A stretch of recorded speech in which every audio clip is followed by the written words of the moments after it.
আজকের আপনারা জানেন যে আরজি কর নিয়ে গতকাল একাধিক মামলা ফাইল হয়েছে।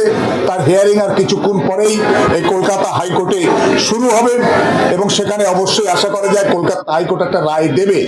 কিন্তু আজকের আন্দোলন চলছে, বিভিন্ন মেডিকেল কলেজের বা হাসপাতালের ডাক্তাররা তারা আন্দোলনে নেমেছে।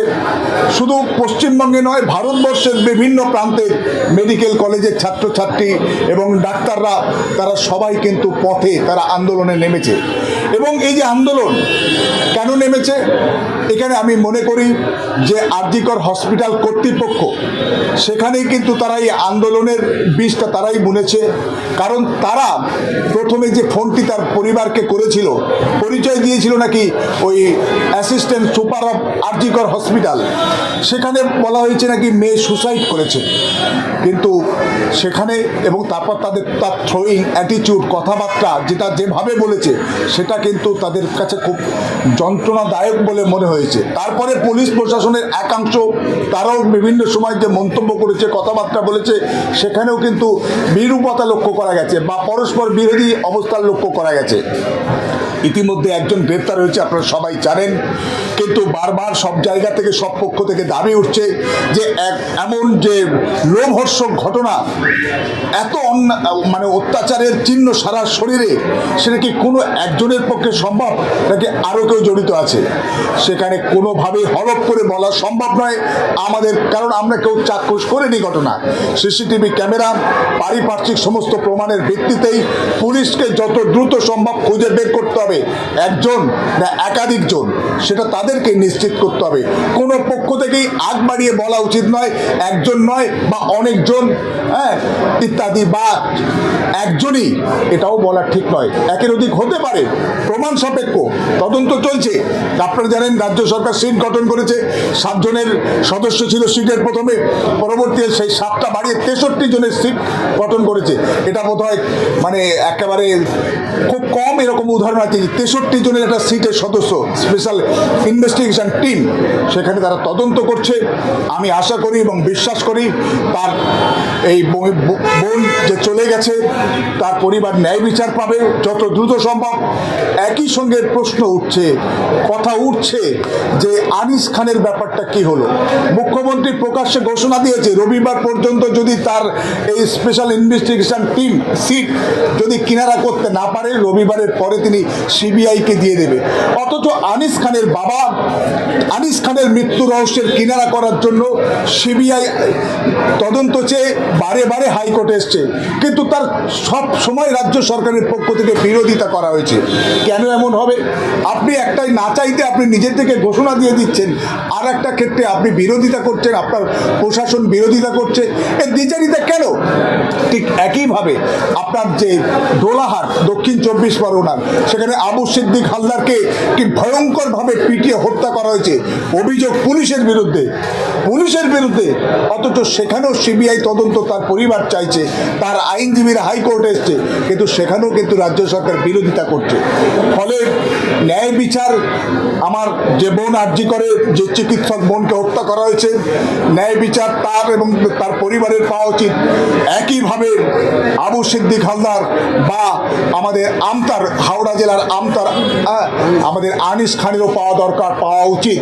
সব জায়গায় ইনসাফ চাই, কিন্তু সেখানে ইনসাফ পাওয়ার ক্ষেত্রে কোনো নির্দিষ্ট পরিচয়, পেশার পরিচয় বা ধর্ম পরিচয় যেন কাউকে যেন বা প্রশাসনকে যেন সেখানে গ্রাস না করে, সেটা হলে কিন্তু একটা ভুল উপমা, ভুল উদাহরণ, ভুল একটা বার্তা সমাজের কাছে পৌঁছবে। তাই আমি মনে করি, বিশ্বাস করি, আমার এই আরজি করের ঘটনার যত দ্রুত সম্ভব ন্যায় বিচার, একই সঙ্গে আবু সিদ্দিক হালদার এবং আনিস খানেরও ন্যায় বিচার, বা আরও যে সমস্ত ঘটনা বিভিন্ন প্রান্তে ঘটছে তার সুষ্ঠু এবং যত দ্রুত সম্ভব ন্যায় বিচার। আবু সিদ্দিক হালদার বা আনিস খানের জন্য লোক কম নেমেছে বলে, কম প্রতিবাদ করছে বলে, বা লো প্রোফাইলের মানুষ বলে তারা তার পরিবার ন্যায় বিচার পাবে না, এমনটি যেন রাজ্য সরকার মনে না করে। কারণ আবু সিদ্দিক হালদার বা আনিস খান কোনো বিচ্ছিন্ন ঘটনা নয়।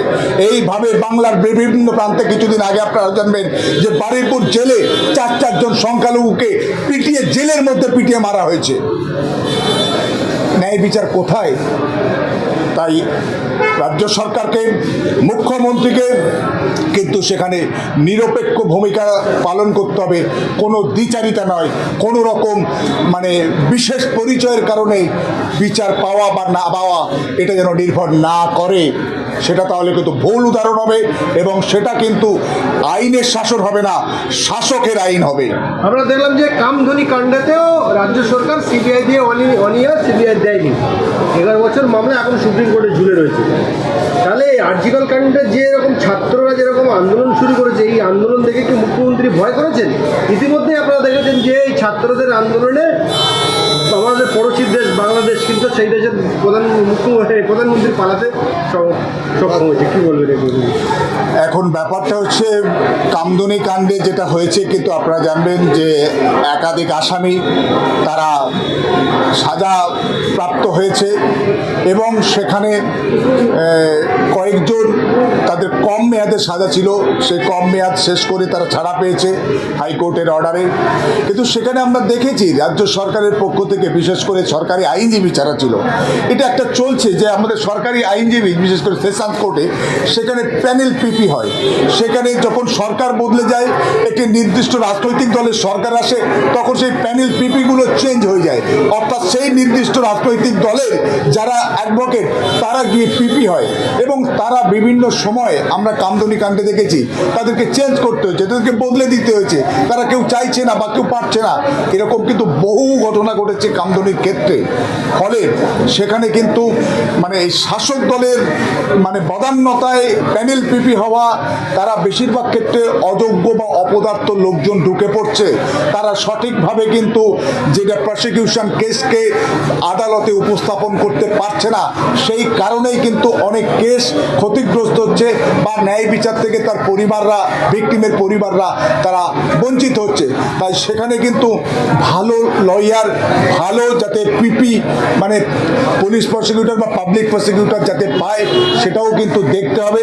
সেখানে রাজ্য সরকারের শুধু তল্পি বাহক বা তার ঝান্ডা ধরা কিছু উকিলবাবু তারা আইন জানুক আর না জানুক, তাদেরকে পিপি বানিয়ে কোর্টে দাঁড় করালে কিন্তু সুবিচার পাওয়া সম্ভব হবে না।